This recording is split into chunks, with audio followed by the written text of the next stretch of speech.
আমরা হতাশ হব না। Never lose hope, never be frustrated, never be upset. কখনো মন খারাপ করা যাবে না, আমরা আল্লাহর উপর ভরসা রাখি। এটা হচ্ছে কেন্দ্রীয় আলোচ্য বিষয়। এই সূরাটা নাজিলের একটা ব্যাকগ্রাউন্ড আছে। যেহেতু এটা মাক্কি সূরা, যাই নাজিল হয় রাসূল সাল্লাল্লাহু আলাইহি ওয়াসাল্লাম কি গোপন করে রাখতেন? বা যা নাজিল হয়েছে তার অর্ধেক শোনাইতেন, বাকিটা শোনাইতেন না? এরকম ইয়া আইয়ুহার রাসূল বাল্লিগ মা উনজিলা ইলাইক, হে নবী, হে রাসূল, যাই নাজিল হয় আপনি ছড়িয়ে দেন। রাসূল সাল্লাল্লাহু আলাইহি ওয়াসাল্লাম ছড়ায় দিতেন। যেটাই নাজিল হয় কাল বিলম্ব না করে বিশ্বনবী এই আয়াতের দাওয়াত দিতে শুরু করতেন। নাজিল হলো ইকরা বিসমি রাব্বিকাল্লাযী খালাক খালাকাল ইনসানা মিন আলাক ইকরা ওয়া রাব্বুকাল আকরামুল্লাযী আল্লামা বিল কলম আল্লামাল ইনসানা মা লাম ইয়ালাম। পড়েন সুবহানাল্লাহ। নাজিল হলো, পড়ো, তোমার রবের নামে যিনি শিখিয়েছেন। আমাদেরকে শিখিয়েছে কে? আমাদের সৃষ্টি করেছে কে? Read in the name of your lord who has created. পড়ো তোমার প্রভুর নামে যিনি শিখিয়েছেন। নাজিল হলো 5 আয়াত, আল্লাহ রাসূল সাল্লাল্লাহু আলাইহি ওয়াসাল্লাম পৌঁছে দিলেন। নাজিল হলো ইয়া আইয়ুহাল মুজাম্মিল কুমিল লাইলা ইল্লা কালিলা, বিশ্বনবী পৌঁছে দিলেন। নাজিল হলো ইয়া আইয়ুহাল মুদাথ্থির কুম ফাআনযির, পৌঁছে দিলেন। যাই আসে পৌঁছে দিতেন, যাই আসে পৌঁছে দিতেন। কিন্তু হঠাৎ করে ওহী আসার ধারাবাহিকতা হুট করে বন্ধ হয়ে গেল, ওহী আর আসে না। ফলে রাসূল সাল্লাল্লাহু আলাইহি ওয়াসাল্লাম নতুন কোন কোরআনের আয়াত মক্কাবাসীদেরকে শোনাতে পারে। মক্কাবাসীরাও এসে রাসূল সাল্লাল্লাহু আলাইহি ওয়াসাল্লামকে খোঁচায়, বলে কি মুহাম্মদ, কিছু বলো না যে, নতুন কিছু শোনাও না যে, এতদিন তো অনেক পটপট করছো, অনেক কথা শোনাইছো, কই তোমার সেই কথা? রাসূল সাল্লাল্লাহু আলাইহি ওয়াসাল্লাম বলতে পারেন না। কেমনে বলবে? উনি কি মন গড়া কিছু বলে? ওমা ইয়ানতিকু আনিল হাওয়া ইন হুয়া ইল্লা ওয়াহয়ুই ইউহা। মন গড়া তিনি কিছু বলেন না, মন মস্তিষ্ক প্রসূত কোনো কথা তিনি জাতির কাছে পেশ করেন না। তিনি তাই বলেন যা তাকে নির্দেশ দেয়া হয়। আর নির্দেশটা দেয় কে? সবাই বলতে লাগলো, মুহাম্মদ তোমার নতুন কথাবার্তা কই? রাসূল সাল্লাল্লাহু আলাইহি ওয়াসাল্লাম চুপচাপ, কিপ সাইলেন্ট। কাফিররা বলতে শুরু করলো, ইন্না মুহাম্মাদান খালাক রাব্বুহু, মুহাম্মাদের রব মুহাম্মদ রে ভুলে গিয়েছে, মুহাম্মাদের রব মুহাম্মদ রে বর্জন করেছে। তাই তো নতুন কিছু আসে না। মুহাম্মদ তোমার দিন শেষ, তোমার কাছে আর আসবে না ওহী। রাসূল সাল্লাল্লাহু আলাইহি ওয়াসাল্লাম খুব টেনশন শুরু করে দিলেন। আবু লাহাবের স্ত্রী উম্মে জামিল বলতে শুরু করলো, ইন্না শাইতানাকা কাদ তারাকাক, হে মুহাম্মদ তোমার শয়তান তোমারে তরক করছে। নাউজুবিল্লাহ পড়েন। শয়তান দ্বারা উম্মে জামিল সাইয়েদনা জিবরাইল আলাইহিস সালামকে বুঝিয়েছেন। তিনি বুঝিয়েছেন যে মুহাম্মদ, জিবরাইল তোমার কাছে আসে না, শেষ, তোমার দিন শেষ, তোমার খেলা শেষ, আর আসবে না। রাসূল সাল্লাল্লাহু আলাইহি ওয়াসাল্লাম নিজেও ভয় পেয়ে গেলেন। ঘটনা কি? আমার কোনো ভুল হচ্ছে না তো? আমি কোনো অন্যায় করে ফেললাম না তো? আল্লাহ আমার উপর নাখোশ হলেন না তো?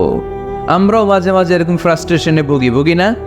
কিরে, আল্লাহ বোধহয় আমারে পছন্দ করে না, এত দোয়া করি, আল্লাহ মনে হয় আমার দোয়া কবুল করে না, আল্লাহ মনে হয় আমারে চায় না, আল্লাহ মনে হয় আমারে ভালোবাসে না। তা না হলে আমার দোয়া কবুল হয় না কেন? আমি এত দুঃখী কেন? রাসূল সাল্লাল্লাহু আলাইহি ওয়াসাল্লাম ঠিক একই টেনশনে পড়লেন, ঠিক একই ডিলেমায় পড়লেন, ঠিক একই পেরেশানিতে ভুগলেন। কিরে, ওহী নাজিল হয় না কেন? আমাকে নিয়ে কাফির মুশরিকরা বেদিনরা ঠাট্টা বিদ্রুপ করে, উপহাস করে, কিন্তু আল্লাহ তাআলা কোনো ওহী নাজিল করে না। ঘটনা কি? আমার ভুল হলো না তো? আমি কোনো অন্যায় করে ফেললাম না তো? আল্লাহ আমার উপর নাখোশ হলেন না তো? টেনশন। রাসূল সাল্লাল্লাহু আলাইহি ওয়াসাল্লাম টেনশনে ভুগছেন। ইন দ্য মিন টাইম আল্লাহ রাসূল সাল্লাল্লাহু আলাইহি ওয়াসাল্লামের টেনশন দূর করে দিয়ে, আল্লাহ রাসূল সাল্লাল্লাহু আলাইহি ওয়াসাল্লামের মন ভালো করে দেওয়ার জন্য এই সূরা দোহা নাজিল করলেন কে? আল্লাহ রাসূল যখন টেনশনে হাবুডুবু খাচ্ছেন, তখনই আল্লাহ নাজিল করলেন, ওয়াদ-দুহা ওয়াল-লাইলি ইযা সাজা মা ওয়াদ্দাআকা রাব্বুকা ওয়া মা ক্বালা ওয়ালাল আখিরাতু খায়রুন লাকা মিনাল উলা ওয়ালাসাউফা ইউ'তিকা রাব্বুকা ফাতারদা। সুবহানাল্লাহ পড়ে। আল্লাহ নাজিল করলেন ওয়াদ-দুহা ওয়াল-লাইলি ইযা সাজা। দোহা মানে আলো, দোহা মানে কি? সকালের আলো, প্রভাতের সূর্য কিরণ। আলো মানে আশার আলো, সম্ভাবনার আলো। আলো বললেই মনের মধ্যে একটা সাহস জাগে না? আর অন্ধকার বললেই ভয় লাগে না? আমাদের ছোট্ট বাচ্চারা বাসার ভিতরে অন্ধকার হইলে ভয় পায় না? তার মানে অন্ধকার হচ্ছে ভয়ের প্রতীক, আর আলো হচ্ছে আশার প্রতীক। সুবহানাল্লাহ পড়েন। রাসূল সাল্লাল্লাহু আলাইহি ইসলামকে সান্ত্বনা দেওয়ার জন্য আল্লাহ দুইটা শপথ করলেন। চিল্লায় বলতে হবে কয়টা? এক হচ্ছে আলোর শপথ, আরেক হচ্ছে অন্ধকারের শপথ।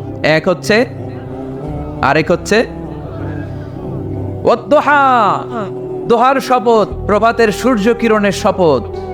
ওয়াল-লাইলি ইযা সাজা, নিঝুম নিস্তব্ধ রাতের শপথ। আল্লাহ তাআলা আলো আর অন্ধকারের শপথ দিয়ে মূলত ওহী আশা আর না আশাকে বুঝিয়েছেন। সুবহানাল্লাহ পড়েন। আলোকে আল্লাহ তাআলা ওহীর উপস্থিতির সাথে তুলনা করেছেন। অন্ধকারকে রব্বুল আলামিন এই সূরার মধ্যে ওহীর অনুপস্থিতিকে বুঝিয়েছেন। আল্লাহ বুঝাতে চাইলেন, নবী আমি আপনারে বলি নাই, কেমন করে আমি আপনারে বলি?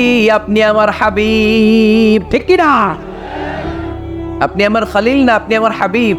খলিল মানেও বন্ধু, হাবিব মানেও বন্ধু। ইব্রাহিম আলাইহিস সালাম ছিলেন খলিল, আর আল্লাহ রাসূল ছিলেন হাবিব। খলিলও বন্ধু, হাবিবও বন্ধু, কিন্তু খলিল মানে এমন বন্ধু যেই বন্ধু আল্লাহরে খুশি করার জন্য কাজ করে, আর হাবিব মানে এমন বন্ধু যেই বন্ধুরে খুশি রাখার জন্য আল্লাহ নিজেই কাজ করে। কি কাজ করলেন হাবিবরে খুশি রাখার জন্য? আজকে সব আমরা শুনব। আল্লাহ বললেন ওয়াদ-দুহা ওয়াল-লাইলি ইযা সাজা, আলোর শপথ, অন্ধকারের শপথ। দোহা মানে আলো, প্রভাতের আলো। আলো দিয়ে আল্লাহ বুঝাইলেন এটা হচ্ছে ওহী। আর ওয়াল-লাইলি ইযা সাজা, রাতের শপথ দিয়ে বুঝালেন এটা ওহীর অনুপস্থিতি। আল্লাহ বুঝাতে চাইলেন, নবী ওহী আসা না আসা দুইটাই আপনার জন্য দরকার। আমি আপনারে বলি নাই, আমি আপনারে বর্জন করি নাই, অসম্ভব। আমি আপনার উপর গোসা হই নাই, রাগ হই নাই। আমি ইচ্ছা করেই আপনার একটু বিশ্রামের সুযোগ দেওয়ার জন্য ইচ্ছা করে ওহী পাঠানো বন্ধ রেখেছি। কারণ ওহী রিসিভ করা সাধারণ কোনো বিষয় না। আল্লাহ বলেন ইন্না সানুলকি আলাইকা কওলান সাকিলা। ও নবী, এটা একটা ভারী বাণী, এটা শক্তিশালী বাণী, এটা একটা পাওয়ারফুল মেসেজ। এটা যেন তেন কোনো বাণী নয়, কোরআনের বাণীটা কার? সব সময় যদি নবী আমি ওহী পাঠাই আপনার কষ্ট হয়ে যাবে। আমরা সপ্তাহে সরকারি চাকরি যারা করেন 7 দিনে কাজ করেন কয় দিন? হ্যাঁ, 5 দিন। ছুটি কয় দিন? তো পুরা সপ্তাহ 7 দিনে যদি কাজ থাকতো করতে পারতেন? কথা বলেন। আবার 7 দিনে যদি ছুটি থাকতো ভাল লাগতো? আল্লাহ বুঝাতে চাইলেন, নবী লাগাতার যদি অভিনাজিল করি, এটা রিসিভ করা, এই দাওয়াতটা যথাযোগ্য মর্যাদায় পৌঁছে দেয়া, এটা আপনার জন্য কষ্ট হয়ে যাবে। কারণ ওহী এটা সাধারণ কোনো বাণী নয়। এই বাণীটা কার? আল্লাহ রাসূল যখন ঘোড়ার উপরে কিংবা ওটের উপরে থাকা অবস্থায় কোরআনের আয়াত নাজিল হতো ওনার উপর, কোরআনের ভারে, কোরআনের পাওয়ারে ওটের পা গুলো, ঘোড়ার পা গুলো মরুভূমির বালির মধ্যে দেবে যেত। এত পাওয়ারফুল বাণী। লাউ আনজালনা হাদাল কুরআনা আলা জাবাল লারাআইতাহু খাশিআম মুতাসাদ্দিআম মিন খাশিয়াতিল্লাহ। এ নবী, কোরআনকে আপনার কাছে না পাঠিয়ে পাহাড়ে নাজিল করলে, মাউন্ট এভারেস্টে নাজিল করলে, তুর পাহাড়ে নাজিল করলে, আল্পস পর্বতমালায় নাজিল করলে, আলাস্কা মাউন্টেন রেঞ্জ এটার উপর নাজিল করলে, এই ময়মনসিংহের গারো পাহাড়ের উপর নাজিল করলে, মুহূর্তে এই পাহাড়গুলো ভেঙে চুড়ে চুরমার হয়ে খান খান হয়ে যেত। তার মানে এই বাণীটা কি হালকা না শক্ত? ওটের উপর থাকা অবস্থায় যখন কোরআন নাজিল হতো, ওটের পা দেবে যেত। ঘোড়ার উপর থাকা অবস্থায় কোরআন নাজিল হলে ঘোড়া বসে যেত। শীতের রাতে কোরআন নাজিল হলে আম্মাজান আয়েশা বলেন, আমরা কম্বল গায়ে দিয়ে কাঁপতাম। ওয়া ইন্না জাবিনাহু লা ইয়াতাফাসসাদু আরাকান, রাসূল সাল্লাল্লাহু আলাইহি ওয়াসাল্লামের দাড়ি আর থুতনি বেয়ে ঝরঝর করে ঘাম ঝরতো। এক সাহাবীর মাথার মধ্যে পা রেখে বিশ্বনবী শুয়ে আছেন। ঘণ্টাখানিক শুয়ে থাকলেন। সাহাবী বলে, আমার ব্যথা লাগে না। বিশ্বনবী শুয়ে আছেন, হঠাৎ করে বিশ্বনবী ঘুম থেকে জাগলেন, কিন্তু এই সাহাবীর রানের উপর থেকে মাথা তোলেন নাই। ইন দ্য মিন টাইম কোরআনের আয়াত নাজিল হওয়া শুরু হলো। সাহাবী বলেন, 1 ঘন্টা শুয়ে আছে আমি টের পাই না, কিন্তু যখন কোরআনের আয়াত নাজিল হলো মনে হলো উহুদ পাহাড়টা আমার পায়ের উপরে চেপে বসেছে। ঘণ্টাখানিক শুয়ে আছে বিশ্বনবী সাইয়েদনা যায়েদ রাদিয়াল্লাহু তাআলা আনহুর রানের মধ্যে মাথা রেখে। উনি টেরই পাচ্ছেন না, কিন্তু ইন দ্য মেইন টাইম হঠাৎ করে সাইয়েদনা জিবরাইল কোরআনের আয়াত নিয়ে আসলেন। বিষ্ণু ইসলাম কোরআনের আয়াত রিসিভ করতে শুরু করলেন। যখনই কোরআনের আয়াত নাজিল হলো, সাহাবী বলেন বিশ্বনবীর মাথার ওজনটা এত বেড়ে গেল, আমার মনে হচ্ছে মুহূর্তের মধ্যে আমার পায়ের রান ফেটে খান খান হয়ে যাবে। তার মানে এই কোরআনের মধ্যে পাওয়া আছে না নাই? এটা কি হালকা বাণী না ভারী বাণী? প্রতিদিন যদি এই ভারী ভারী কথা বিশ্বনবীর কাছে রিসিভ হয়, বিশ্বনবী এই অহির ভার স্নায়ুতে সহ্য করতে পারবে? আল্লাহ বলেন, নবী আপনার কষ্ট হচ্ছে, এটা দেখে আমি ইচ্ছা করে ইন্টেনশনালি ইচ্ছা করে আপনার বিশ্রাম আর রেস্টের ব্যবস্থা রাখার জন্য কয়েকদিন ইচ্ছা করে অভিনাজিল বন্ধ রেখেছি। কাফিররা বলে আমি আপনারে ভুলে গেছি। নো, নেভার, অসম্ভব। আপনি আমার হাবিব, আপনারে ভুলে যাওয়া আমার পক্ষে অসম্ভব। আমি আপনার উপর রাগ করি নাই, আমি ইচ্ছা করে ওহিনাজিল না করে আপনার কিছুদিনের জন্য ছুটি আর বিশ্রামের ব্যবস্থা করে দিয়েছে। চিল্লায় পড়েন সুবহানাল্লাহ। এজন্য আল্লাহ শপথ করে বললেন, ওয়াদ-দুহা ওয়াল-লাইলি ইযা সাজা মা ওয়াদ্দাআকা রাব্বুকা ওয়া মা ক্বালা। আলোর শপথ, অন্ধকারের শপথ। তারপরে বিশ্বনবীর রব্বুল আলামিন তিনটা কনফার্মেশন শোনালেন। কয়টা? প্রথমে দুইটা ওথ, মানে দুইটা শপথ, তারপরে তিনটা কনফার্মেশন, তারপরে তিনটা রিমাইন্ডার, এন্ড ফাইনালি তিনটা ওয়ার্ক প্ল্যান, মানে কর্মসূচি। বাংলায় বললে প্রথমে আল্লাহ দুইটা শপথ করেছেন, তারপরে দুইটা কনফার্মেশন করেছেন, মানে আমি আপনাকে কনফার্ম করলাম যে এগুলো আমি আপনাকে দেব। তারপরে তিনটা রিমাইন্ডার দিয়েছেন, নবী আগে আপনারা কি দিছি শোনেন। আর সর্বশেষ আল্লাহ তাআলা বিশ্ব নবীকে তিনটা ওয়ার্ক প্ল্যান দিয়েছেন, মানে কর্মসূচি। চিল্লায় পড়তে হবে সুবহানাল্লাহ। কনফার্মেশন নাম্বার 1, মা ওয়াদ্দাআকা রাব্বুকা ওয়া মা ক্বালা। ও নবী, চিন্তা করবেন না, আমি আপনারে ভুলি নাই, আমি আপনারে বর্জন করি নাই। কাফেররা যে বলে আমি আপনারে ছেড়ে দিয়েছি, ভুলে গিয়েছি, নো, আমি আপনারে ভুলি নাই, আপনারে ভুলা আমার পক্ষে সম্ভব না। সুবহানাল্লাহ পড়েন। 2 নাম্বার কনফার্মেশন, আল্লাহ বললেন, ওয়ালাল আখিরাতু খায়রুল লাকা মিনাল উলা। পড়েন, ওয়ালাল আখিরাতু খায়রুল লাকা মিনাল উলা। ও নবী, এই দুনিয়ার জীবনের চাইতে আখিরাতের জীবন আপনার জন্য শ্রেষ্ঠ। কিন্তু আমরা দুনিয়ার পিছনে পড়ে থাকি। আল্লাহ বললেন, ওয়ালাল আখিরাতু, অবশ্যই আখিরাত, খায়রুল লাকা, আপনার জন্য উত্তম, মিনাল উলা, এই দুনিয়ার চেয়ে, and verily indeed the hereafter is far better for you than this dunya. অবশ্যই অবশ্যই এই দুনিয়ার ক্ষণস্থায়ী জীবন আপনার জন্য উত্তম নয়, আখিরাত এই দুনিয়ার চেয়ে 1000 গুণ বেশি উত্তম। চিল্লায় কোন সুবহানাল্লাহ। আবার আরেকটা আয়াতে আল্লাহ বললেন, বাল তুসিরুনাল হায়াতাদ দুনিয়া ওয়াল আখিরাতু খায়রুন ওয়া আবাকা। তোমরা এই দুনিয়ার জীবনকে প্রাধান্য দিয়ে থাকো, কিন্তু দুনিয়াটা শ্রেষ্ঠ নয়, আল্লাহর কাছে আখিরাত হলো শ্রেষ্ঠ, আখিরাত হলো স্থায়ী। সুবহানাল্লাহ পড়েন। তাহলে প্রথমে কনফার্ম করলেন নবী, নো টেনশন, নো টেনশন, আমি আপনার সাথে আছি। আল্লাহ যদি সাথে থাকে আর কিছু লাগে? 2 নাম্বার কনফার্মেশন। আচ্ছা, আমরা মাঝে মাঝে মেসেজ পাঠালে মেসেজ পৌঁছলো কিনা কনফার্মেশন আছে না? কনফার্মেশন মেসেজ পাঠায় না? একটা টপ আপ করলাম বা ইন্টারনেটের প্যাকেজ নিলাম, এটা অ্যাক্টিভ হলো কিনা একটা কনফার্মেশন মেসেজ আসে না? প্রথম কনফার্মেশন, নবী আমি আপনার সাথে আছি। দ্বিতীয় কনফার্মেশন, নবী এই দুনিয়ায় সাময়িক কিছু কষ্ট করেন, কিন্তু আখিরাতে আপনার জন্য কল্যাণ রেখে দিয়েছে কে? 3 নাম্বার কনফার্মেশন, আল্লাহ বললেন, ওয়ালা সাউফা ইউতিকা রাব্বুকা ফাতারদা। ও নবী, আমি আপনার সাথে আছি, আখিরাতকে আপনার জন্য সাজিয়ে প্রস্তুত করে রেখেছি, আর এই দুনিয়ার বুকে এমন এমন জিনিস আমি আপনার দান করব, এগুলো পেয়ে দুনিয়ায় আপনি খুশি হয়ে যাবে। এমন এমন জিনিস আমি আপনাকে দেব, and verily I'm gonna give you something that will make you happy.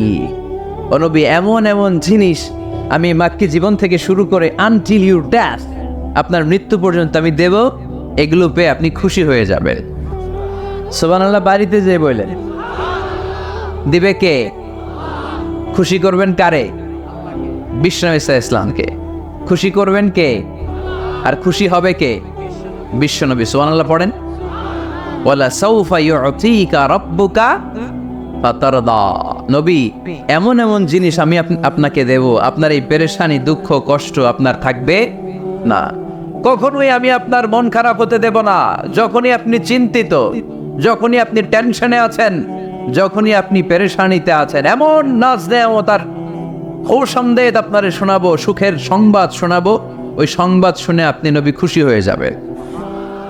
তার মানে নবীর মন ভালো করার দায়িত্ব নিছে কে? কি আল্লাহ পাইছি আমরা। বিশ্বনবীর মন খারাপ, তখনই আল্লাহ অ্যাক্টিভ, তখনই আল্লাহ নেয়ামত পাঠায়। কিভাবে বিশ্বনবীর মন ভালো করেন আল্লাহ?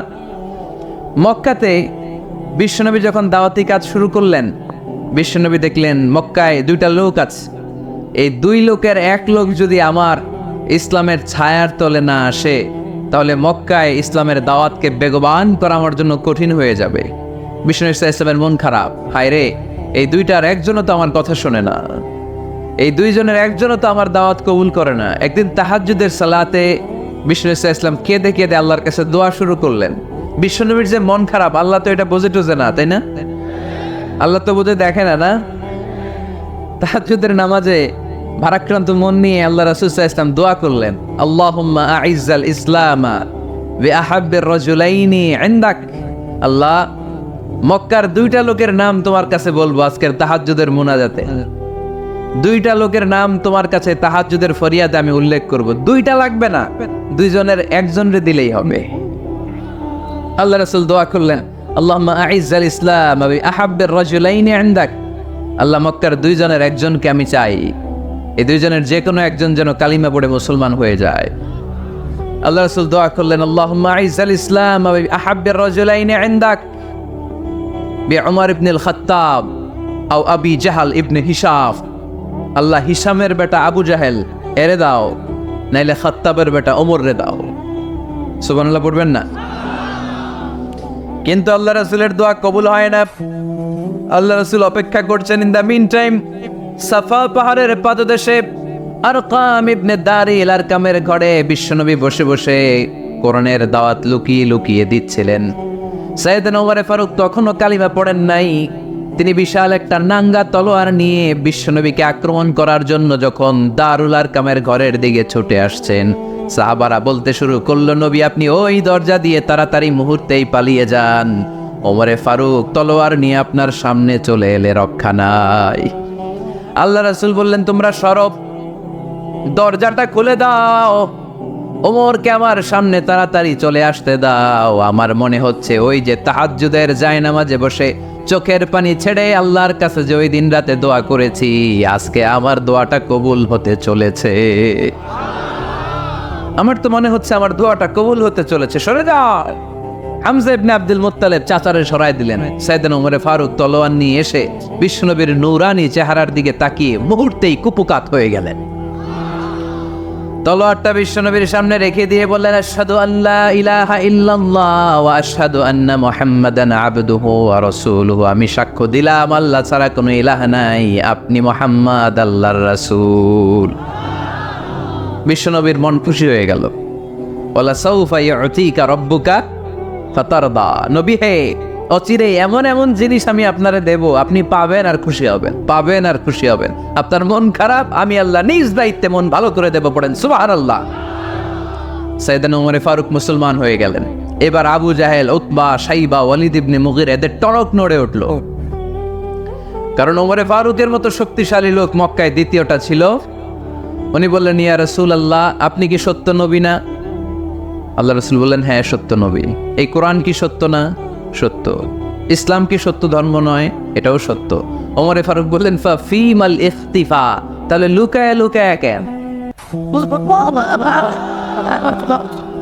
তাহলে সাফা পাহাড়ের পাদদেশে আরকাম ইবনে আবিল আরকামের ঘরের ভেতরে অন্ধকার কূপে দাঁড়িয়ে কোরআনের তেলাওয়াত কেন? ময়দানে নেমে পড়েন, আমি উমর আছি, দেখি কে কি করবে। রাসূল সাল্লাল্লাহু আলাইহি ওয়াসাল্লাম বললেন, না, এটা মাক্কি জীবন, ধীরে সুস্থে দাওয়াতি কাজ করো, ওমর ফারুকও ছাড়বে না। বললেন, ইয়া রাসূলুল্লাহ, একটা মিছিলের অনুমতি দেন। আল্লাহ রাসূল বললেন, যাও মিছিল দাও। ওমর ফারুক দুইটা লাইন করলেন, মোট খুঁজে পেলেন 11 জন। সুবহানাল্লাহ পড়েন। এক লাইনের নেতা বানালেন আল্লাহ রাসূল সাল্লাল্লাহু আলাইহি ওয়াসাল্লামের খুদ চাচা হামজা ইবনে আব্দুল মুত্তালিবকে। আর আরেক লাইনে উনি দাঁড়ালেন 6 জন 6 জন 12 জন, উনি সহ 12 জন, 12 জনের মিছিল। সুবহানাল্লাহ পড়বেন না? তো মিছিলের সামনে দাঁড়িয়ে উনি একটা ছোট্ট এক বাক্যের ভাষণ দিলেন। উনি বললেন, মান আরাদা আন তাসকুলা উম্মু ইয়াতামা ওয়ালাদু তারমিলা যাওজাতুহু ফালিয়াসুদ্দানি। এই মক্কার নেতা খেতারা, কে আছো? কে চাও মায়ের বুককে খালি করতে? কে চাও সন্তানগুলোর ইয়াতিম বানাতে? কে চাও তোমার স্ত্রীকে বিধবা বানাতে? সামনে আসো, পারলে আমি ওমরে ঠেকাও। ওমরে ফারুক দাঁড়ালেন, দাঁড়িয়ে তাকবীর শুরু করলেন, আল্লাহু আকবার, আল্লাহু আকবার, আল্লাহু আকবার। এক একটা স্লোগানে মক্কার মরুজমিন সেদিন থারথার করে কেঁপেছে। ইতিহাস সাক্ষী, আবু জাহেল, উতবা, সাইবা এই আল্লাহু আকবার স্লোগান আর শুনে নাই। হঠাৎ ভাবলো ঘটনা কি, কার এত সাহস আমার নির্বাচনী এলাকায় আল্লাহু আকবার নামে স্লোগান দেয়। নেমে আসলো, ঘর থেকে বাইরে আইসা দেখে মিছিলের সামনে কে? ওমর রে দেখা দিছে এক দৌড়। শুধু কাফেররাই সাইয়েদনা ওমরে ফারুককে দেখে দৌড়াতো না, মুনাফিকরাও ওমরে ফারুককে দেখে দৌড় মারতো। ইভেন ইবলিস শয়তান ওমরে ফারুককে দেখলে দৌড় মারতো। সুবহানাল্লাহ পড়তে পারলেন না? আল্লাহ রাসূল ওমরে ফারুককে দেখলে বলতেন, ওমর মা সালাকা শাইতান সালিকান ফাজ্জান ইল্লা সালাকা ফাজ্জান গায়রা ফাজ্জিক। ওমর, ইবলিস শয়তান যদি তোমার কোনো রাস্তা দিয়ে হাঁটতে দেখে, ইবলিস শয়তান ওই রাস্তা রেখে দিয়ে অন্য রাস্তা দিয়ে হাঁটে। ওমরে ফারুক আল্লাহর গিলাফ যে স্পর্শ করলেন আর মিছিল থামালেন, ওরকম ওমর আমাদের দরকার আছে না নাই? বিশ্বনবী বললেন, লা নবিয়্যা বা'দি ওয়ালা রাসূলা, আমার পরে কোনো নবী নাই, কোনো রাসূল নাই, তবে আমার পরে যদি কেউ নবী হতো, লাউ কানা বা'দি নবিয়্যুন লাকানা উমর, আমার পরে যদি নবী হওয়ার যোগ্যতা কারো থাকে, আমার প্রাণের সাহাবা ওমরের ওই যোগ্যতা আছে। প্রভু তুমি বলেছ রাসূল দেবে না, বলনি দেবে না ওমর, বলনি দেবে না হামজা তারিক, খালিদ বিজয় সমর।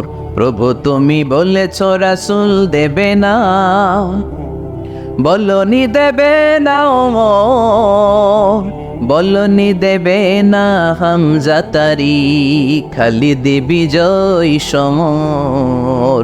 প্রভু তুমি বলেছ রাসূল দেবে না। সুবহানাল্লাহ পড়েন। ওইরকম একটা ওমর হইলে আমাদের জন্য এনাফ। ওই একটা ওমরের অপেক্ষায় বসে আছে গোটা মুসলিম উম্মাহ, চিল্লায় বলো ঠিক কিনা? ওমরে ফারুক কালিমা পড়ে মুসলমান হয়ে গেলেন, বিশ্বনবী খুশি হয়ে গেলেন। ওয়ালা সাউফা ইউতিকা রাব্বুকা, আল্লাহ বললেন নবী, যখনই আপনার মন খারাপ, যখনই আপনি পেরেশানিতে ভুগবেন, যখনই আপনি টেনশন করবেন, তখনই আপনার মন ভালো করে দিবে কে? আল্লাহর ঘোষণা, and verily Allah gonna give you something that will make you happy, এমন জিনিস আমি দেব, আপনি খুশি হয়ে যাবেন। আল্লাহ রাসূল সাল্লাল্লাহু আলাইহি ওয়াসাল্লাম দাওয়াত দিতে দিতে তায়েফ চলে গেলেন। তায়েফ নাম শুনেছেন? মক্কা থেকে 80 মাইল দূরে। আমি গিয়েছি কয়েকবার। ঠান্ডা এলাকা, 6000 ফিট উঁচু, মেঘ নেমে আসে। তায়েফে গেলে কেউ বিশ্বাসই করবে না এটা সৌদি আরবের অংশ। বৃষ্টি হয়, কি হয়? চাষাবাদ হয়, অনেক ফলমূল আর শাকসবজি পাওয়া যায়। আল্লাহ রাসূল সাল্লাল্লাহু আলাইহি ওয়াসাল্লাম 80 মাইলের মরুর পথ পাড়ি দিলেন। আমাদের মতো প্রাইভেট কারে চড়ে গেছিলেন, তাই না? আহা, এই লম্বা মরুর পথ, তপ্ত মরুভূমি, সূর্যের প্রচন্ড তাপ উপেক্ষা করে তায়েফে গেছিলেন জমির মামলার মীমাংসা করতে। কি করতে? তায়েফবাসীদেরকে দাওয়াত দেওয়ার জন্য। আল্লাহ রাসূলের নিজের কোনো স্বার্থ ছিল? কথা কয় না। তায়েফবাসীদেরকে জাহান্নামের আগুন থেকে বাঁচানোর জন্য, তায়েফবাসীরা যাতে মাইন না খায়। আহা, কি নবী ছিল! সে কোন বন্ধু বল বেশি বিশ্বস্ত, সে কোন বন্ধু বল বড় বিশ্বস্ত, কার কাছে মন খুলে দেয়া যায়, কার কাছে প্রাণ খুলে বলা যায়, হওয়া যায় অতি আশ্বস্ত। তার নাম আহমদ বড় বিশ্বস্ত। সুবহানাল্লাহ পড়ে। কি দিল দরিয়া নবী ছিলেন, রাহমাতাল লিল আলামিন। I have sent you as a mercy for the entire universe. নবী হে, আমি আপনাকে গোটা বিশ্বের জন্য রহমত করে প্রেরণ করেছি। সুবহানাল্লাহ, সুবহানাল্লাহ। রহমতের নবী, দয়ার নবী, দাওয়াত দেওয়ার জন্য 80 মাইলের লম্বা মরুর পথ পাড়ি দিয়ে তায়েফের ময়দানে যখন ছুটে যায়, তায়েফের ছেলেরা বিশ্বনবীর দাওয়াত তো কবুল করেই নাই, বরং বিশ্বনবীর অপমান করেছে, বিশ্বনবীকে লাঞ্ছিত করেছে, বিশ্বনবীর সাথে মারপিট করেছে, বিশ্বনবীর গায়ে পাথর মেরেছে। এই সুশ্রী দেহটা বেয়ে বেয়ে ঝরে ঝরে বিশ্বনবীর গা থেকে টপ টপ করে তায়েফের জমিনে তাজা লাল খুন ঝরেছে। গিয়েছে তায়েফবাসীদের বাঁচানোর জন্য, নিজের কোনো স্বার্থ নাই। তায়েফবাসীরা যেন জাহান্নামের আগুনে না জ্বলে, কিন্তু তায়েফবাসীরা বিশ্বনবীর আঘাত করেছে। তিনটা জায়গায় আমি দেখে এসেছি, জায়গাগুলা তিনটা জায়গায় বিশ্বনবীকে আহত করা হয়েছে।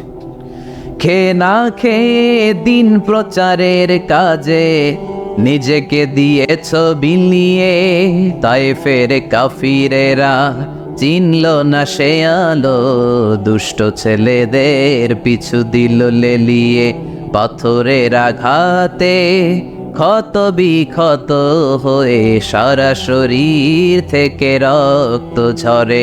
হে রাসূল তোমাকে ভুলি আমি কেমন করে, হে রাসূল তোমাকে ভুলি আমি কেমন করে, হাজার ব্যথা বেদনার পরে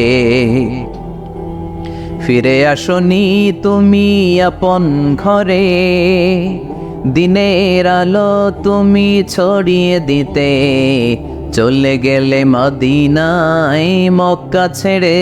হে রাসূল তোমাকে ভুলি আমি কেমন করে, হে রাসূল তোমাকে ভুলি আমি কেমন করে। বলেন আল্লাহু আকবার। বিশাল পথ পাড়ি দিয়ে দাওয়াত দিলেন, বিনিময়ে পেলেন পাথরের আঘাত, রক্তাক্ত হলেন বিশ্বনবী। আত্তাস নামে খ্রিস্টান ছেলে বিশ্বনবীর হাতে কালিমা পড়ে মুসলমান হয়ে গেল। আল্লাহু আকবার। বিশ্বনবী খেজুর বাগানে ঢুকলেন, গা দিয়ে ঝরো ঝরো ঝরো ঝরো করে রক্ত বয়ে যায়। সাইয়েদনা যায়েদ রাদিয়াল্লাহু তাআলা আনহু পানি নিয়ে আসলেন। বিশ্বনবী ওযু করলেন, ফজরের নামাজে দাঁড়িয়ে লম্বা কেরাত পড়লেন। কেরাত শেষে বিশ্বনবী বসে আছেন, মন খারাপ। কার মন খারাপ? 80 মাইলের পথ পাড়ি দিয়ে আসলাম, মিশন তো সাকসেসফুল হয় নাই, কেউ তো কালিমা পড়ে নাই, আরো আমার পিছু লেগেছে, আহত করেছে আমাকে। বিষ্ণুবীর মন খারাপ। এত কষ্ট করে, এত ভালো মন নিয়ে, এত সুন্দর করে দাওয়াত দিলাম, কেউ দাওয়াত শুনল না। বিষ্ণুবীর মন খারাপ। আর এই দৃশ্য আরশের উপর থেকে দেখে কে? আল্লাহ বললেন, নবী আপনার মন খারাপ, আপনার যখনই মন খারাপ তখনই আমার সাহায্য আছে না নাই? ওয়ালা সাউফা ইউতিকা রাব্বুকা ফাতারদা। আল্লাহ জানিয়ে দিলেন, নবী আপনি জানেন না, আপনি দেখেন নাই, ফজরের লম্বা কোরআনের তেলাওয়াত যখন আপনি করছিলেন, আপনার পিছন দিয়ে একদল জিন চলে যাচ্ছিল। জিন কারা যাচ্ছিল? এই জিন জাতি বিশ্বনবীর তেলাওয়াত শুনে থমকে দাঁড়িয়েছে। কিরে, এত সুন্দর বাক্য তো জীবনে শুনি নাই, এত সুন্দর কথামালা, শব্দের ব্যঞ্জন, ভাষার মাধুর্য, অলংকার কখনো তো শুনি না। এটা তো কোনো মানুষের বানানো কথা হতে পারে না, এটা মন্ত্র হতে পারে না, এটা কবিতা হতে পারে না, এটা নিশ্চয় আল্লাহর বাণী। ইন্না সামি'না কুরআনান আজাবা ইয়াহদি ইলার রুশদি ফাআমান্না বিহি।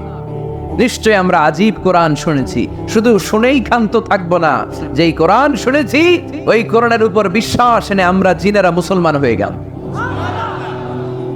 তারা তাদের এলাকায় যে দাওয়াত দিতে শুরু করলো। এই দৃশ্য বিশ্বনবী দেখছে নাকি? বিশ্বনবী তো তেলাওয়াত করতেছে ফজরের নামাজে। বিশ্বনবীর যখন মন খারাপ, আল্লাহ জানিয়ে দিলেন, নবী মন খারাপের কারণ নাই, দিতে আসছিলেন দাওয়াত দৃশ্যমান জাতিকে, মানে মানুষকে, কিন্তু এদের উপর যদিও দাওয়াত ফলপ্রসূ হয় নাই, অদৃশ্যমান এক জাতি, জিন জাতি আপনার মুখনিসৃত কণ্ঠে সুন্দর তেলাওয়াত শুনে পুরো জিন জাতি কালিমা পড়ে মুসলমান হয়ে গেছে। ওয়ালা সাউফা ইউতিকা রাব্বুকা ফাতারদা। নবী যেখানেই আপনি পেরেশান, যেখানে আপনার মন খারাপ, ওখানেই মন ভালো করে দিবে কে?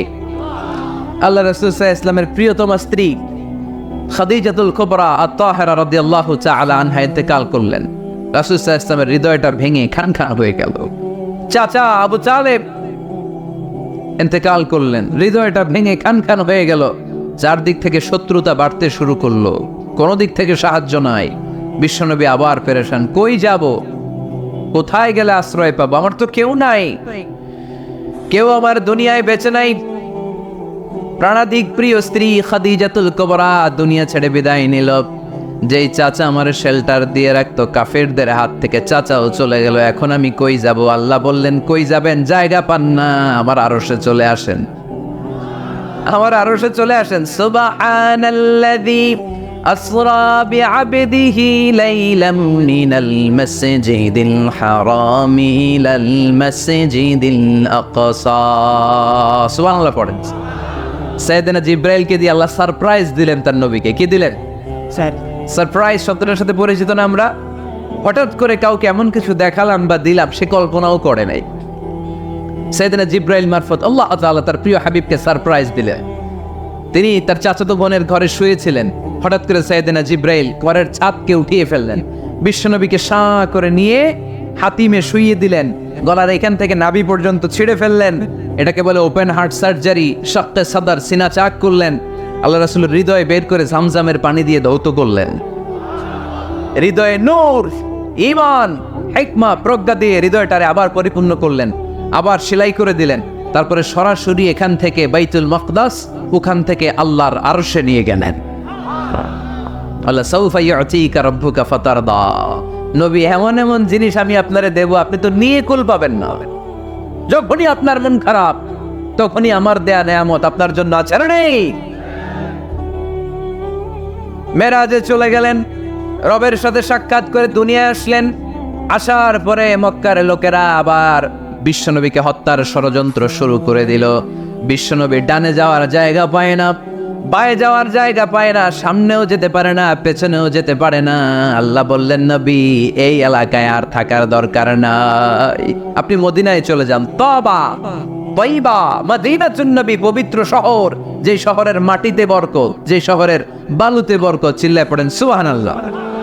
বিশ্বনবী আল্লাহ তাআলার আদেশে এই কষ্টকর পরিস্থিতি থেকে উত্তরণের জন্য মক্কা থেকে মদিনায় গেলেন। মদিনায় যাওয়ার সাথে সাথে লোকজন গাইতে শুরু করলো, তালাআল বাদরু আলাইনা মিন সানিয়াতিল ওয়াদা ওয়াজাবা শুকরু আলাইনা মাদাআ লিল্লাহি দা আইয়ুহাল مبعوث فينا جئت من أمر المطاع جئت شرفت المدينة مرحبا يا خير دا সবাই পড়েন طلع البدر علينا من ثنيات الوداع وجب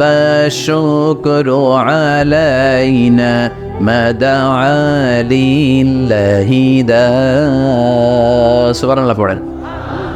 মক্কায় অত্যাচার, মক্কা থেকে গেলেন, সবাই ফুল নিয়ে দাঁড়ায় আছে আর পড়তে আরম্ভ করছে, তালা আল বদরু আলাইনা। আবার বৃদ্ধ বনিতা, মদিনার ছোট বড় মাঝারি নারী পুরুষ কেউ বাদ যায় নাই, সবাই বিশ্বনবী সাল্লাল্লাহু আলাইহি ওয়াসাল্লামকে ওয়েলকামিং রিসেপশন দেওয়ার জন্য চলে এসেছে। এই দৃশ্য দেখে বিশ্বনবীর মন খারাপ ছিল, আবার মন ভালো হয়ে গেল।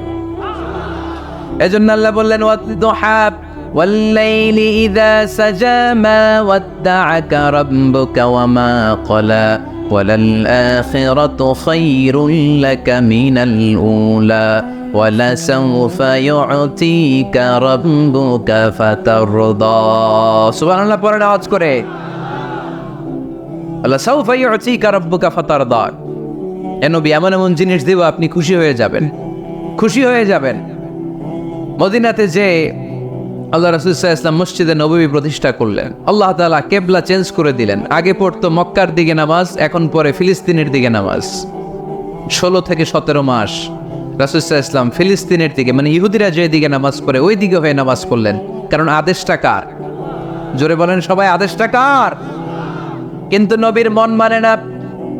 নবীর মনে বড্ড আশা, আমার জন্মস্থান, আমার প্রিয় শহর মক্কার কাবা ঘরের দিকে যদি আমি সেজদা দিতে পারতাম আমার বড্ড ভালো লাগতো। কারণ কাবা আমার জন্মস্থান, মক্কা আমার জন্মস্থান, আমার বংশের গোড়া, আমার আদি পিতা ইসমাইল ইব্রাহিম এই কাবা ঘর নির্মাণ করেছে। তাই প্রত্যেকটা নামাজের পরে বিশ্বনবী আকাশের দিকে তাকায়, মনে মনে ভাবে কাবা যদি চেঞ্জ হয়ে যেত, কেবলা যদি আল্লাহ পরিবর্তন করে দিত কতই না ভালো হতো। নামাজ শেষে বিশ্বনবী দুঃখ নিয়ে উপরে তাকায়, আল্লাহ তো আর দেখে টেকে না, তাই না? দেখে দেখে আল্লাহ বলে কাদ নারা তাকাল্লুবা ওয়াজহিকা ফিস সামাই, ও নবী আপনি যে আকাশের দিকে তাকিয়ে মন খারাপ করে মনে মনে বিড়বিড় করে কি কি বলেন সব আমি জানি, সব আমি দেখি। ফাওয়াল্লি ওয়াজহাকা শাতরাল মসজিদিল হারাম, আর দেরি নয়, আর কাল বিলম্ব নয়, যেখানে ফিরে আপনার সেজদা দিতে মনে চায় আজ থেকে ওই কাবার দিকে আপনার কেবলা আমি মুহূর্তেই পরিবর্তন করে দিলাম গো নবী। নবীর যেটা মন চাইতেছে আল্লাহ ওইটাই দিতেছে। সুবহানাল্লাহ পড়েন। এজন্যই বলেছি খালিল মানে এমন বন্ধু যেই বন্ধু আল্লাহরে খুশি করার জন্য কাজ করে, আর হাবিব মানে এমন বন্ধু যেই বন্ধুরে খুশি করার জন্য আল্লাহ নিজেই কাজ করে। কোন সুবহানাল্লাহ। ফাওয়াল্লি ওয়াজহাকা শাতরাল মসজিদিল হারাম, মসজিদে হারামের দিকে মুখ ঘুরান নবী, মুখ ঘুরান, আপনার দুঃখ আমার সহ্য হয় না, যেদিকে আপনার নামাজ পড়তে মনে চায় ওই কাবার দিকেই পড়েন, চিল্লায় এখন সুবহানাল্লাহ। এভাবে যত জায়গায় নবী চিন্তিত, নবীর চিন্তা দূর করে দিছে কে? আল্লাহ রাসূল এই কোরআন থেকে জানতে পারলেন আগের নবীরা হায়াত পেয়েছে 1000 বছর, 2000 বছর। আগের নবীর উম্মতেরা হায়াত পেয়েছে 800 বছর, 1200 বছর। আমাদের নবী পৃথিবীতে বেঁচে ছিলেন কয় বছর? সবাই বলেন। এবং সুনানে তিরমিজির হাদিস, আল্লাহ রাসূল সাল্লাল্লাহু আলাইহি ওয়াসাল্লাম বলেছেন আমারু উম্মতি মা বাইনা 60 ইলা 70, আমার উম্মতের গড় বয়স হবে 60 থেকে 70। ওয়া আকাল্লুহুম মা ইয়াজুজু যালিক, এর চেয়ে বেশি হায়াত পাবে হাতে গোনা অল্প কয়েকজন, বেশিরভাগই 60-70-এর মধ্যে মরে শেষ, ঠিক কি না? এখন আমাদের সমাজের কি অবস্থা? এটাই তো। আপনাদের টাঙ্গাইলের কি অবস্থা? কত কত বাঁচে? 100 বয়স হয়েছে এরকম কে কে আছেন দেখি? টাঙ্গাইল ওই যে একজন হাত তুলছে, যুবক হাত তুলছে, মানে বুঝাইতে চাইছে হুজুর দোয়া করেন 100 বছর বাঁচতে চাই। আচ্ছা 80 বছর কার আছে দেখি? 80 পাওয়া যাবে বোধহয় দু একটা আছে তো একজন আছে।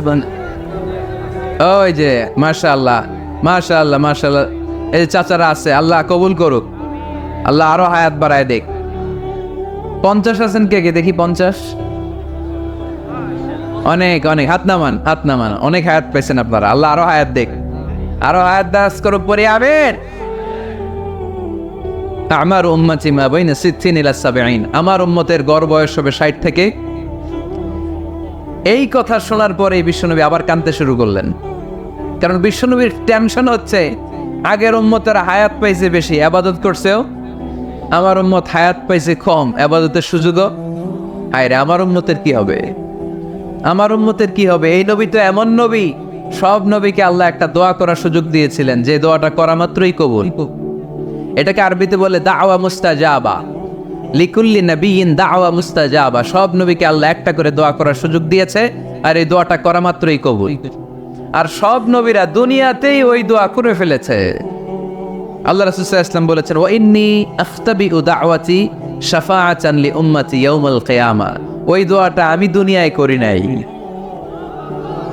ওই দোয়াটা আমি তোমাদের জন্য কিয়ামতের ময়দানে যাতে তোমাদেরকে সুপারিশ করে জান্নাতে ঢুকাতে পারি ওই জন্য রেখে দিয়েছি। কত কষ্টে বিষ্ণু ঈসা ইসলাম ছিলেন, খাবার ছিল না, পেটে পাথর বেঁধেছেন। যদি বলতেন আল্লাহ ওই দোয়াটা করলাম আপনি খাবার দেন, জান্নাতের খাবার পাঠাই দিত কে? উহুদের ময়দানে দাঁত ভেঙেছেন, রক্ত ঝরেছে, যদি দোয়াটা করতেন মুহূর্তে বিজয় দিত কে? কোন পরিস্থিতিতে ওই দোয়াটা বিশ্বনবী করছেন? রেখে দিয়েছে। দেখেন অন্য নবীর সাথে আমার নবীর অ্যাটিটিউডে পার্থক্য।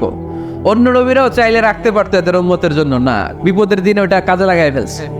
প্রত্যেক নবী একটা করে দোয়া করার সুযোগ পেয়েছিল, যে দোয়াটা করা মাত্রই কবুল। সব নবীরা দুনিয়াতেই শেষ, একমাত্র শুধুমাত্র কেবলমাত্র আমার আর আপনার নবী ছাড়া রেখে দিয়েছেন তিনি, রেখে দিয়েছেন ওই দোয়া আমাদের জন্য, আমার জন্য, আপনার জন্য, আমাদেরকে বাঁচানোর জন্য ওই দোয়া রেখে দিয়েছে। চিল্লায় বলেন ঠিক কিনা? রেখে দিয়েছেন। কাঁদতে লাগলেন, আল্লাহ আগের উম্মতেরা হায়াত পেয়েছে 1000 বছর, ইবাদত করেছে বেশি, আমার উম্মতেরা 60 আর 70-এর মাঝখানে মরলে এদের নসিবে কি হবে? আমার উম্মতের তো ইবাদতের সংখ্যা কম। আবার কান্না শুরু করলেন। মন খারাপ, আল্লাহ দেখে? নবীর যে মন খারাপ আল্লাহ দেখে? আল্লাহ নাজিল করলেন, ইন্না আনজালনাহু ফি লাইলাতিল কদরি ওয়া মা আদরাকা মা লাইলাতুল কদর লাইলাতুল কদরি খায়রুম মিন আলফি শাহর। সুবহানাল্লাহ পড়েন। আল্লাহ বলে, নবী আপনি কাঁদবেন না, আপনার চোখের পানি আমার সহ্য হয় না। অন্যান্য নবীর উম্মতদেরকে হায়াত দিয়েছি বেশি, কদরের রাত দেই নাই। আপনার উম্মতকে যদিও হায়াত লম্বা দেই নাই, কিন্তু আপনার উম্মতকে আমি লাইলাতুল কদরের রাত দিয়েছি গো নবী। লাইলাতুল কদরি খায়রুম মিন আলফি শাহর, 1000 মাসের চেয়ে সেরা। এই এক কদরের রাতে যদিও 60 থেকে 70 বছরের মধ্যে মারা যাবে, কিন্তু এই এক কদরের রাতে ইবাদত করলে 1000 বছর ইবাদত করলে যে সওয়াব, তার চেয়েও বেশি সওয়াব আপনার উম্মতের আমলনামায় ঢুকায় দিবে কে? খায়রুম মিন আলফি শাহর, 1000 বছর। 1000 বছরে হয় 83 বছর 4 মাস। আলফি শাহর 1000 মাস, 1000 মাসে হয় 83 বছর 4 মাস। এজন্য কদরের রাতে ইবাদত করতে রাজি আছেন তো? বিশ্বনবীর যেখানেই মন খারাপ, মন ভালো করে দেয় কে? সর্বশেষ কিয়ামতের ময়দানে মাকামে মাহমুদে বিশ্বনবী সেজদায় পড়ে কাঁদবেন।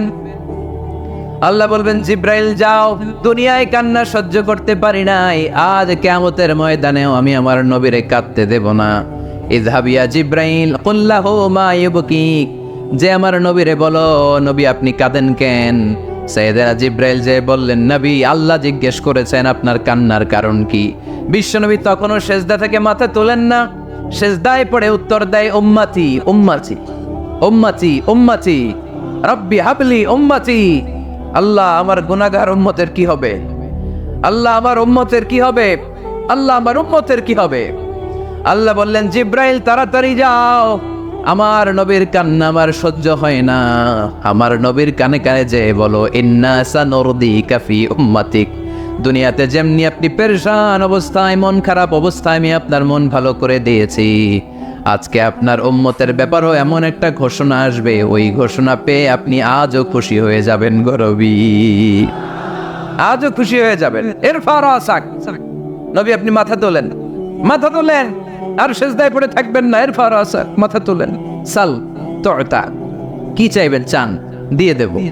ওয়াসফা তুশাফা, যার জন্য রেকমেন্ডেশন করবেন, যার জন্য সিগনেচার করে দিবেন, যার জন্য সুপারিশ করে দিবেন, তার সুপারিশই কবুল করে নেব। চিল্লায় কোন সুবহানাল্লাহ। এরপর বিশ্বনবী সুপারিশ করতে শুরু করবেন আর আমাদেরকে জান্নাতে ঢোকাতে শুরু করবেন। তারপরেও নবী ক্ষান্ত হবেন না। এরপর একটা পতাকা হাতে নেবেন, ওই পতাকার মধ্যে লেখা আলিফ লাম হা মিম দাল, মানে আলহামদু, লিওয়াউল হামদ, প্রশংসার পতাকা।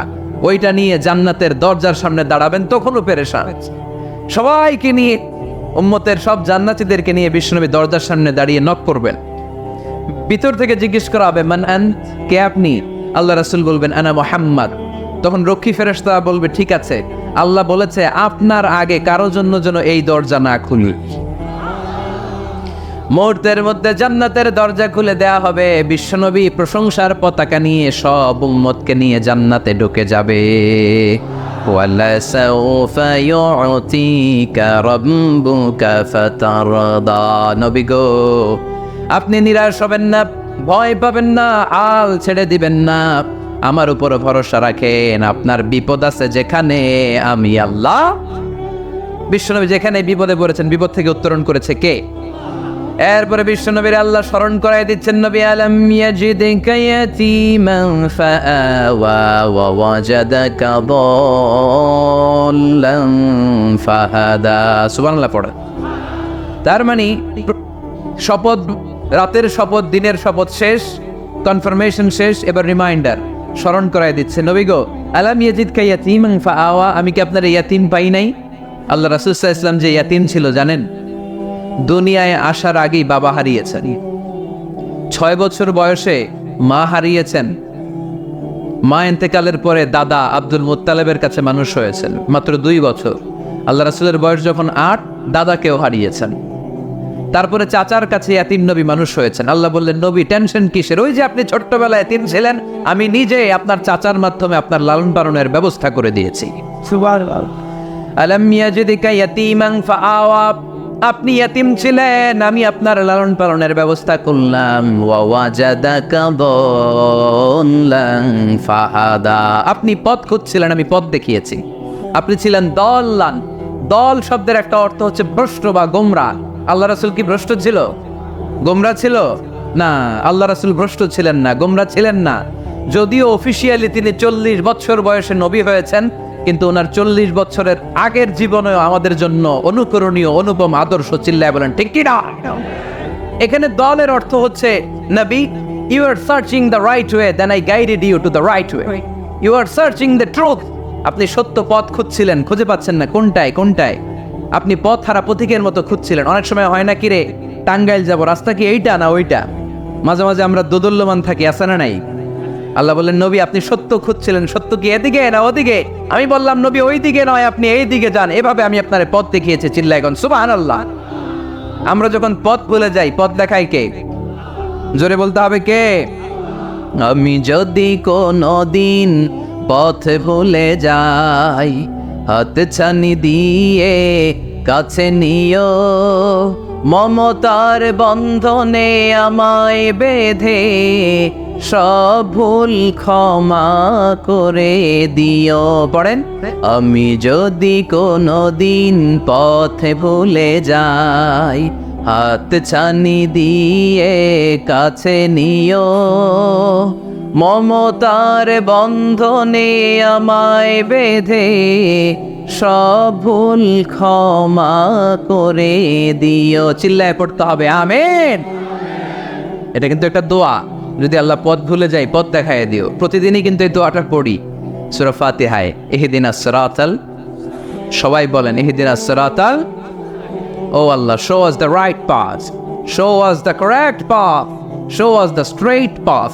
আল্লাহ সোজা রাস্তা দেখান, যে রাস্তা শুরু হয়েছে দুনিয়ায়, ঢুকে গিয়েছে জান্নাতে। ও ওয়াজাদাকা দাল্লান, আপনি পথ খুঁজছিলেন, আমি আপনার পথ দেখিয়েছি। ওয়া ওয়াজাদাকা আইলান ফাআগনা, আপনি ছিলেন নিঃস্ব, আমি আপনাকে ধনাঢ্য বানিয়েছি। তাফসিরে এসেছে ফাআগনা বিখাদিজা, আমি খাদিজার সাথে বিয়ে পড়াইয়া দিয়ে আপনারে ধনী বানাইয়া দিচ্ছি। আল্লাহ রাসূল সাল্লাল্লাহু আলাইহি ওয়াসাল্লাম খাদিজা রাদিয়াল্লাহু তাআলা আনহার ব্যবসায় কাজ করতেন। আল্লাহ রাসূল সাল্লাল্লাহু আলাইহি ওয়াসাল্লামের আমানতদারিতায় মুগ্ধ হয়ে আম্মাজান খাদিজা বিয়ের প্রস্তাব পাঠালেন। বিয়ে হয়ে গেল, আরশের উপর থেকে আল্লাহ সাইয়েদানা খাদিজাকে সালাম পাঠালেন। আর সাইয়েদাতুনা খাদিজা বললেন, নবী, আজ থেকে আমার সম্পদ বলে কোনো কথা নাই, সব সম্পদ আপনার পায়ের সামনে আমি ঢেলে দিলাম, আপনার যা মনে চায় এটা দিয়ে করেন। ইসলামের দাওয়াত দেন। ফাআগনা বিখাদিজা, খাদিজার সাথে বিয়ে করিয়ে দেওয়ার মাধ্যমে আল্লাহ রাসূলকে ধনী বানায় দিল কে? তার মানে 3টা রিমাইন্ডার দিলেন। 1 নম্বরে আপনি এতিম ছিলেন, লালন পালনের ব্যবস্থা করলাম। আপনি পথ খুঁজছিলেন, আমি আপনার সঠিক পথের দিশা দিয়ে দিলাম। আপনার টাকা পয়সা ছিল না, আমি আল্লাহ আপনারে ধনী বানিয়ে দিলাম। সুবহানাল্লাহ পড়েন। এবার 3টা কর্মসূচি, কয়টা? আওয়াজ করে বলতে হবে, কয়টা? 1 নম্বর কর্মসূচি, ফাআম্মাল ইয়াতীমা ফালা তাকহার, নবী হে খবরদার, এতিমদেরকে ধমক দিবেন না, এতিমদেরকে তাড়িয়ে দিবেন না, কারণ আপনি নিজেই তো এতিম ছিলেন, ঠিক কিনা? এজন্য রাসূল সাল্লাল্লাহু আলাইহি ওয়াসাল্লাম এতিমের দরদ বুঝতো বেশি, সব সময় এতিমদেরকে আদর করত। আর যারা এতিমদেরকে আদর করে তাদেরকে আল্লাহ রাসূল পছন্দ করতেন বেশি। পড়েন সুবহানাল্লাহ। সুবহানাল্লাহ। আপনারা ইয়েতিমদেরকে লালন পালন করেন, কয়েকজন ইয়েতিমের দায়িত্ব নিয়েছেন, বা ইয়েতিমখানায় সম্পদ দান করেন, সাদাকা করেন, এরকম কে কে আছেন দেখি? মাশাআল্লাহ, আল্লাহ তুমি কবুল করো। হাত নামান। ইয়েতিমদেরকে দান করবেন, তাদের ওখানে সাদাকা করবেন। আল্লাহ রাসূল বলেছেন, আনা ওয়া কাফিলুল ইয়াতীমি কাহাতাইন, খেয়াল করেন আমার আঙ্গুলের দিকে, আনা ওয়া কাফিলুল ইয়াতীমি কাহাতাইন, আমি আর ইয়েতিমের রক্ষণাবেক্ষণকারী কিয়ামতের দিন প্রতিবেশীর মতো পাশাপাশি থাকবো। সুবহানাল্লাহ।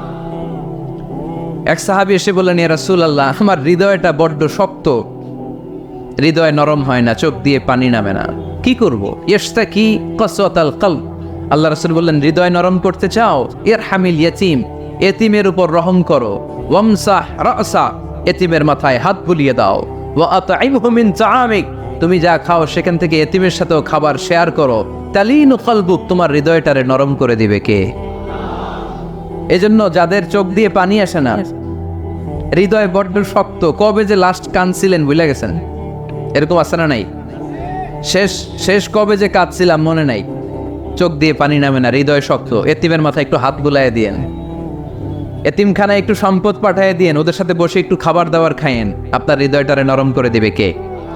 এই বাংলার জমিনে অনেক লোক আছে এতিমের সম্পদ খেয়ে মেরে দেয়, আছে না নাই? الذين يأكلون أموال اليتامى ظلما إنما يأكلون في بطونهم نارا وسيصلون سعيرا। আল্লাহ বললেন, খবরদার এতিমের সম্পদ মেরে দিও না। যারা এতিমের সম্পদ অন্যায়ভাবে ভক্ষণ করেছো, তার সম্পদ খাও নাই, পেটে আগুন ঢুকিয়েছো, কিয়ামতের দিন ওই আগুনের মধ্যেই থাকবা। ঠিক কি না?